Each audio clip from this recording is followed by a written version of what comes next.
So first நம்ம தெரிஞ்சுக்க வேண்டியது என்னென்னா, இருமல் தான் என்ன?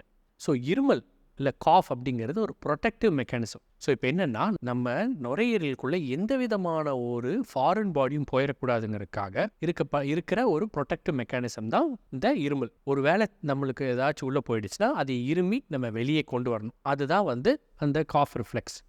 ஓகேங்களா? பட் இந்த காஃப் ரிஃப்ளெக்ஸுங்கிறதே ஒரு பிரச்சனையாக போகும்போது தான் நம்ம அது டாக்டர்கிட்ட போய் நம்ம வைத்தியம் பார்க்க வேண்டிய அவசியம் வருது. ஓகே. ஸோ இந்த இருமலில் 2 விதமாக இருக்குது. ஒன்று ப்ரொடக்டிவ் காஃப், இன்னொன்று ட்ரை காஃப். இந்த ப்ரொடக்டிவ் காஃப்ங்கிறது என்னென்னு பார்த்தீங்கன்னா, ஒரு வேளை உங்களுக்கு நுரையீரலில் சளி இருக்குது, அப்போ அந்த சளியை வெளியேற்றணும். அதனால அந்த சளியை வெளியேற்றுறதுக்காக வர அந்த காஃப் இருக்குது பார்த்தீங்களா, அதே தான் நம்ம ப்ரொடக்டிவ் காஃப் அப்படின்னு சொல்லுவோம். ஸோ நம்ம இருமும் போதெல்லாம் நம்மளுக்கு நல்லா திக்காகவே சளி வெளியே வரும்.